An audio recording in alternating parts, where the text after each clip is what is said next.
Hello बच्चों, स्वागत करता हूं आपके अपने चैनल BSCB हेल्प पे। और सबसे पहले मैं आपसे क्षमा चाहूँगा कि कल वीडियो नहीं आ सकी, नोट्स तैयार ना होने की वजह से ये ना हो पाया। आज हम लेसन द बैट, जो कि अध्याय 3 है आपके सेकेंड इंग्लिश बुक का, उसके प्रश्नोत्तर को करने जा रहे हैं। मैं अर्थ समझाता जाऊँगा और आप इसे लिखेंगे अपनी कॉपी पे। देखिए, सबसे पहले ऑब्जेक्टिव क्वेश्चन से शुरू करते हैं कि who is the author of story the bet. The bet कहानी के लेखक कौन है? तो उत्तर है एंटोन चेखव। ठीक है, एंटोन चेखव इसका उत्तर है। दूसरा प्रश्न है why was the banker afraid of honouring the bet. Banker को उस बेट की रकम, मतलब उस बाजी की रकम देने में संकोच क्यों हो रहा है, वो डरा हुआ क्यों है? तो उत्तर है the bankers economic condition had become weak. Banker की आर्थिक स्थिति कमज़ोर हो चुकी है, मतलब बैंकर के पास उतना धन नहीं है जितना पहले था उसके पास। अगला है who were the persons involve in the bet. उस बाजी में कौन कौन से लोग थे जिन्होंने भाग लिया? तो उत्तर है a young lawyer and a banker, अर्थात एक वकील और एक बैंक वाला। अगला प्रश्न है इज़ कैपिटल पनिशमेंट जस्टिफाइड। क्या सज़ा, मतलब कि प्राणदंड जो है वो न्यायोचित है? तो उत्तर है नहीं, प्राणदंड जो है वो कतई न्यायोचित नहीं है, क्योंकि हम जब किसी व्यक्ति को वो दे नहीं सकते जो हम उससे ले रहे हैं, तो ये संभव नहीं है। मतलब अगर हम किसी का प्राण ले लें तो उसे हम वापस नहीं कर सकते, तो ये उचित नहीं है। अगला प्रश्न है why did the banker weep to read the notes of the lawyer.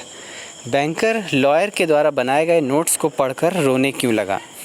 Because he was filled with guilt, क्योंकि उसे अपनी गलती का पता चल गया था, अपना दोष पता चल गया था। अगला है the banker was sure that the lawyer would not agree to stay imprisoned in a cell for dash years. Banker निश्चित था कि वो लॉयर डैश वर्षों के लिए कैद में नहीं रह पाएगा। कितने वर्षों के लिए बैंकर सोच रहा था? तो बैंकर सोच रहा था 5 साल। ठीक है, उत्तर है 5, मतलब वो 5 साल तक कैद में नहीं रह पाता। जबकि लॉयर ने क्या कहा था कि 5 नहीं 15 साल रहकर दिखाऊंगा, है ना। The banker decide to murder the dash. Banker ने किसकी हत्या करने का सोचा था? तो वो था लॉयर। फिर है what was stacked in the bat. किस चीज़ की बाजी लगाई गई थी उस बाजी में, मतलब कितने रकम की बाजी लगाई गई थी? तो उत्तर है 2 मिलियन रूबल्स की। रूबल्स रशिया की करेंसी है और 2 मिलियन रूबल्स की बाजी लगाई गई थी।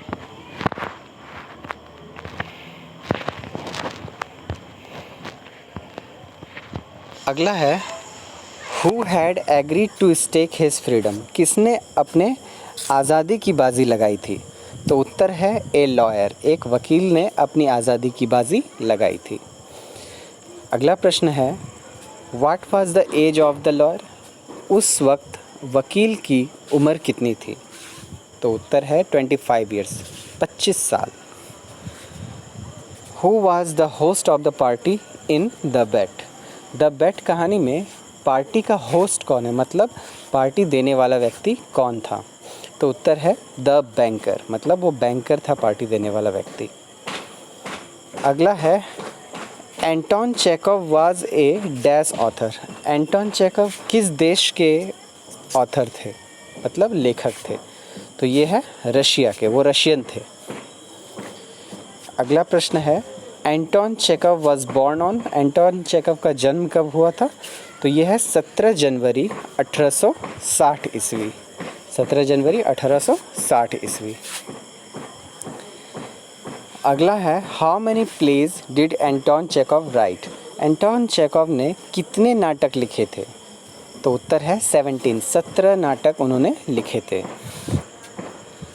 अगला है the banker gave a party in dash season. Banker ने किस मौसम में पार्टी दी थी?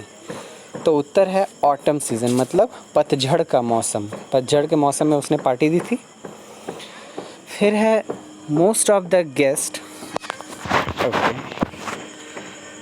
Most of the guest were against, मतलब जितने भी गेस्ट आए हुए थे उसमें अधिकतर जो है किस चीज़ के विरोध में थे, तो वो था कैपिटल पनिशमेंट, मतलब कि आजीवन मृत्यु, मतलब मृत्यु के प्राण दंड के विरोध में थे। अगला है death sentence. Death sentence is same as meaning as, मतलब कि डेथ सेंटेंस का मतलब मृत्यु प्राण का दंड का सज़ा सुनाना, ये किसके जैसा है, तो ये कैपिटल पनिशमेंट, कैपिटल पनिशमेंट का ही अर्थ होता है प्राण दंड देना। फिर है why did the banker lock the lawyers note in his safe. Banker ने लॉयर के लिखे हुए नोट को अपने सेफ में, तिजोरी में क्यों बंद रखा था। यहाँ उत्तर है टू अवॉइड अननेसेसरी रिमर्स, किसी भी प्रकार के अनचाहे अफवाह को रोकने के लिए उसने ये किया, मतलब कोई अफवाह ना उड़े इसलिए उसने ये काम किया था।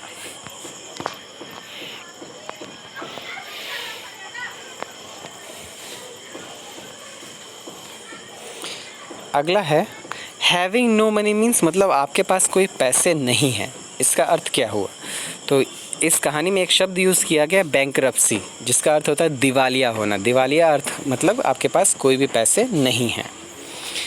फिर है where was the lawyer kept in imprisonment, मतलब कैद के समय लॉयर को कहाँ रखा गया था, तो उत्तर है garden wing of the bankers house, banker के घर के गार्डन विंग में, मतलब एक गार्डन में एक अलग से कमरा बनाया गया था, उसमें रखा गया था। फिर है when was the imprisonment started, कैद किस तिथि को शुरू हुई, तो ये थी 12 o'clock ऑफ नवंबर 14, 1870, 1870 के 14 नवंबर के 12 बजे रात से वो शुरू हो गया था। फिर है the prisoner began dash to study languages, philosophy and history, prisoner किस प्रकार जो है लैंग्वेजेस को और फिलॉसफी को और हिस्ट्री को, मतलब भाषाओं का ज्ञान और दर्शन शास्त्र और इतिहास का अध्ययन किस प्रकार वो करने लगा, तो उत्तर है जीलियसली, मतलब कि आतुरतापूर्वक, उसे ज़्यादा जानकारी चाहिए थी इसीलिए। अगला प्रश्न है कि the banker found it strange that a man who in 4 years had mastered 600 dash volumes should have spent nearly a year in reading one book। Banker को ये घटना बहुत अजीब लगी कि एक व्यक्ति जिसने 4 साल में कम से कम 600 डैश वॉल्यूम्स, डैश की जगह पर भराएगा इरोडाइट, मतलब कि बहुत विख्यात इरोडाइट वॉल्यूम्स, जिसने 600 किताबें पढ़ ली 4 साल के दौरान में, उसे एक छोटी सी पतली सी किताब पढ़ने में 1 साल क्यों लग रहा है। अगला क्वेश्चन था he read as though he were dash in the sea, मतलब वो इस प्रकार पढ़ रहा था कि वो समुद्र में क्या कर रहा है, तैर रहा है। आपने कहानी में एक जगह पढ़ा था कि वो इस प्रकार पढ़ रहा था जैसे वो समुद्र में तैर रहा हो और अपनी प्राण को बचाने के लिए वो एक के बाद एक टुकड़े को पकड़ता जा रहा हो। ठीक है। अगला है the only escape from bankruptcy and disgrace is that the man should dash, मतलब उस दिवालियेपन से और अपमान से बचने का एक ही तरीका है कि उस आदमी को मरना होगा। मतलब ये बैंकर ये बात कह रहा था लॉयर के विषय में कि उस व्यक्ति को मरना होगा। The most careful examination moment will find no trace of dash, तो कोई भी परीक्षण जो है ये नहीं बता सकेगा कि ये एक अननेचुरल डेथ, मतलब अप्राकृतिक मृत्यु है, मतलब वो एकदम प्राकृतिक लगेगी। आपने कहानी में ये देखा था कि बैंकर जो है ये कह रहा था उसकी हत्या करने के लिए कि उसके बस वो शरीर को उठाकर जो है तकिए से दबाना है और फिर उसकी मौत हो जाएगी, और कोई भी परीक्षण ये पता नहीं कर पाएगा कि उसकी प्राकृतिक मृत्यु हुई है या अप्राकृतिक।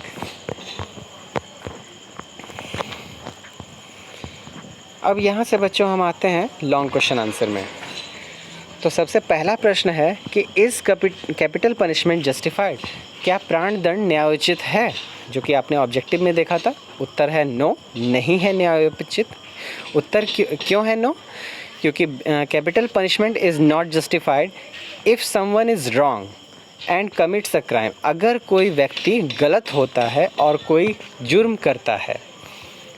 There are so many ways to condemn and punish him, बहुत सारे तरीके हैं जिससे हम जो है उसको सज़ा दे सकते हैं और जो है उसको प्रताड़ित कर सकते हैं। But life of any one is very precious, लेकिन किसी का जीवन बहुत कीमती होता है। If we can not give it we should not take it. अगर हम किसी को जीवन दे नहीं सकते तो किसी के जीवन को लेने का हक हमें नहीं है, ठीक है। इसीलिए प्राणदंड जो है वो सही नहीं माना गया है। फिर अगला प्रश्न है, what was the bankers view on capital punishment and life imprisonment. Banker का क्या नज़रिया था प्राणदंड के लिए और आजीवन कारावास के लिए। तो उत्तर है, the banker had a different view from others. दूसरों की तुलना में बैंकर का नज़रिया बिल्कुल अलग था। Who attend the party while discovering capital punishment was more moral और more human than the life imprisonment. यहाँ पर ये पार्टी किस लिए थी, ये अटेंड करने के लिए, ये जानकारी के लिए, इस खोज के लिए कि ये प्राणदंड या ज़्यादा सही है और मानवीय है या फिर जो है आजीवन कारावास। बिकॉज एग्जीक्यूशन किल्स इंस्टेंटली, क्योंकि प्राणदंड देना जो है वो व्यक्ति को तुरंत मार देता है, लेकिन life imprisonment kills bye degree, लेकिन आजीवन कारावास में व्यक्ति धीरे धीरे करके रोज़ मरता है। ये व्यू था बैंकर का। बैंकर वो सोचता था कि प्राणदंड अगर किसी को दे दिया जाए तो वो एक बार में मर जाता है, लेकिन आजीवन कारावास रखा जाए तो वो रोज़ रोज़ थोड़ा थोड़ा करके मरता है, इसीलिए एक बार मरना ज़्यादा अच्छा है। तो अगला क्वेश्चन है कि what were the terms and conditions of the bet. उस बाजी के क्या नियम और कानून लगाए गए थे। और उसी में एक और क्वेश्चन है कि do you think them proper. क्या आप मानते हैं कि वो जो नियम कानून लगाए गए थे वो सही थे। तो उत्तर है, the terms and conditions where the lawyer had to remain confined in a cell for 15 years. नियम कानून ये था कि लॉयर को 15 साल तक कैद में रहना होगा।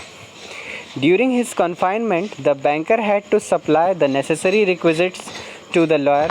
इस दौरान बैंकर को उसे हर ज़रूरत की चीज़ें उपलब्ध करानी होगी, जैसे कि भोजन, शराब, किताबें और जो भी चीज़ें जो मनोरंजन के साधन हैं वो उसे उपलब्ध कराने होंगे। If the lawyer successfully remained within the confinement, the banker had to pay 2 million at stake। और अगर लॉयर जो है सही रूप से 15 साल तक वो जीवित रह जाता है उस कैद में, तो उसे 2 मिलियन रूबल जो बाजी के लगाए गए थे वो देने होंगे। तो दूसरा प्रश्न देखिए, इसमें यह था कि do you think them proper. क्या आपको लगता है कि ये नियम कानून सही हैं।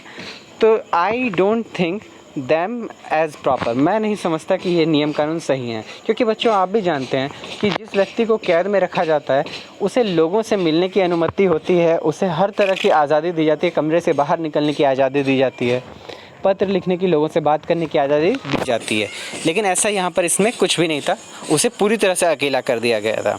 तो यहाँ देखेंगे, because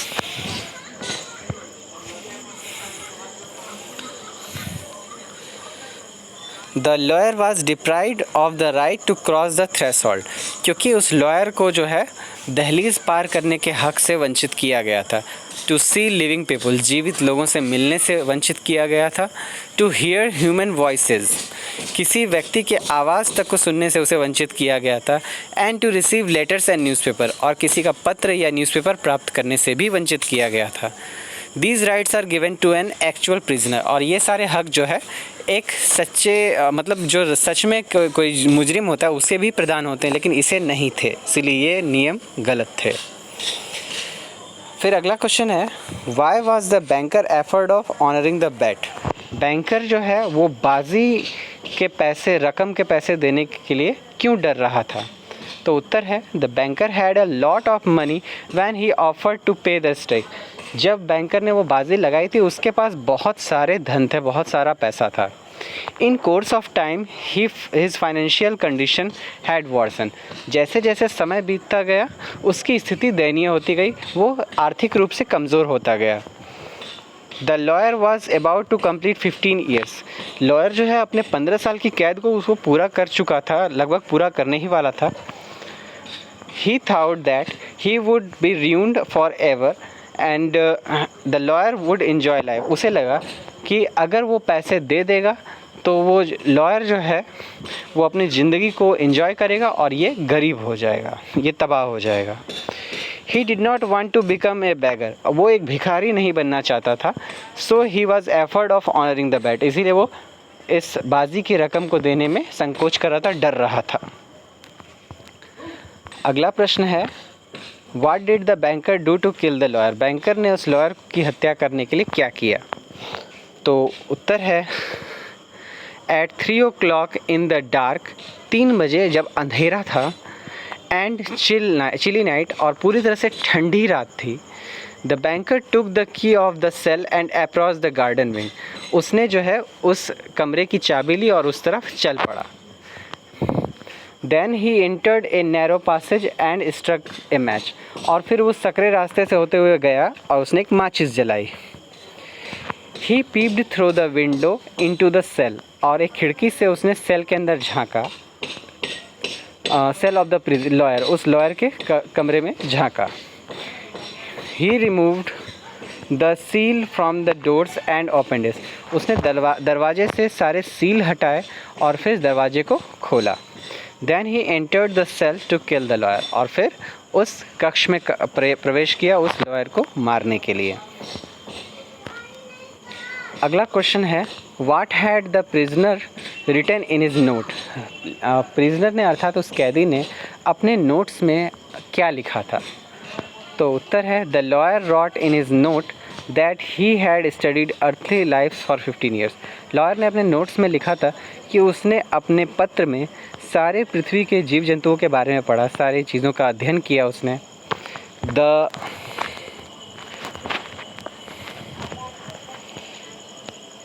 The books which he had studied during his confinement had given him wisdom. जो किताबें उसने अपनी कैद के समय में पढ़ी उससे उसे ज्ञान मिला है। Confinement had given wisdom to him, उसे ज्ञान मिला है। He said that death will wipe everything from the face of the earth. मृत्यु जो है पृथ्वी की सतह से सब कुछ को ख़त्म कर देगा। मतलब मृत्यु जब आएगी तो सब कुछ तबाह हो जाएगा, सब कुछ ख़त्म हो जाएगा। Now he waive the 2 millions of which he dreamed as the paradise. तो जब सब कुछ ख़त्म हो जाएगा तो उसने सोचा कि जो है वो ये 2 मिलियन लेकर क्या करेगा, जिसका उसने कभी सोचा था इस पैसे से मैं अपना स्वर्ग सजाऊंगा, ये मैं पैसे लेकर क्या करेगा। Therefore he had decided to violate the agreement। इसीलिए उसने सोचा कि वो एग्रीमेंट तोड़ देगा, जो समझौता हुआ था बैंकर और लॉयर के बीच, वो समझौता वो तोड़ देगा। By escaping from the cell 5 minutes before the fixed time। वो उस कैद से भाग जाएगा 5 मिनट पहले, जो कि नियत समय है 12 बजे रात में, तो उससे वो 5 मिनट पहले ही वहाँ से निकल जाएगा, जिस कारण से ये एग्रीमेंट टूट जाएगा और बैंकर को वो पैसे नहीं देने पड़ेंगे। अगला है, how did the lawyer violate the agreement with the banker? Lawyer ने बैंकर से लगाए हुए एग्रीमेंट का जो है किस प्रकार से खंडन किया? तो उत्तर है, the lawyer violated the agreement with the banker by escaping from the cell 5 minute before the splitted term. मतलब कि जो नियम कानून में लिखा गया था 5 मिनट उस समय से पहले वो कैद से निकल गया, जिस कारण से जो है वो उसने एग्रीमेंट को तोड़ दिया। He went to the gate and disappeared। वो दरवाजे से होते हुए बाहर गया और गायब हो गया। He did not claim 2 million rubles from the lawyer because he hated material things। उसने उस 2 मिलियन रूबल्स की भी मांग नहीं की जो बाजी की रकम थी, क्योंकि उसे जो है अब धात्विक दुनिया से कोई मोह नहीं रहा, धन का कोई लोभ नहीं रहा। अगला प्रश्न है, What did the banker do to know that the lawyer had escaped? Banker ने ये जानने के लिए क्या किया कि वो कैदी भाग चुका है। इसी में एक और प्रश्न है कि why did he weep to read the notes of the lawyer? वो लॉयर के नोट्स को पढ़कर क्यों रोने लगा? तो उत्तर है, the banker instantly went with his servant to the wing and establish the escape of prisoner. Banker जो है अपने नौकरों के साथ उस विंग में गया जहाँ उसे रखा गया था और उसने देखा कि सच में वो कैदी भाग चुका है। To avoid unnecessary rumors, he took the paper from the table and on his return he locked it in his safe। तो उसने जो है किसी और प्रकार की अफवाह ना उड़े, इसीलिए उसने उस पेपर को टेबल पर से ले लिया और जब वो वापस हुआ तो उस पेपर को, उस चिट्ठी को उसने अपनी तिजोरी में बंद कर लिया। दूसरा प्रश्न जो था कि उसने पत्र को पढ़ने पर रोया क्यों वो, तो उत्तर है कि the banker wept to read the notes of lawyer because he was filled with guilt. Banker उसे पढ़कर इसीलिए रो रहा था क्योंकि उसे अपनी गलती का आभास हो गया था। He felt contempt for himself, उसे अपने ऊपर जो है गुस्सा आ रहा था, चिढ़ हो रही थी क्योंकि उसने ऐसी कोई बाजी लगाई जिसकी रकम वो देने में अब सामर्थ्य नहीं था। तो बच्चों, इस प्रकार से जो है आपकी कहानी के जो भी प्रश्न उत्तर थे वो यहीं पर समाप्त होते हैं। आपने जो है यहाँ पर सारे प्रश्न उत्तर लिख लिए होंगे और आपको जो है अगले लेसन की पढ़ाई वो आपको कल उपलब्ध हो जाएगी। और अगर वीडियो पसंद आई हो तो चैनल को सब्सक्राइब करें, वीडियो को लाइक करें और बाकी सारे 10वीं वर्ग के छात्रों के साथ इसे शेयर भी करें ताकि अधिक से अधिक बच्चों तक ये वीडियो पहुंच सके और उनकी भी पढ़ाई सुचारू रूप से चल सके इस लॉकडाउन के समय में। धन्यवाद बच्चों। और आपको एक चीज़ और कि अगर आपको लग रहा हो कि आपके इस वीडियो में मेरे लिखे हुए अक्षरों के माध्यम से आपको कुछ कमी महसूस हो रही हो, कोई दिक्कत महसूस हो रही हो, तो आप कमेंट में मुझसे कह सकते हैं, मैं उसमें सुधार लाने का प्रयास करूँगा। धन्यवाद।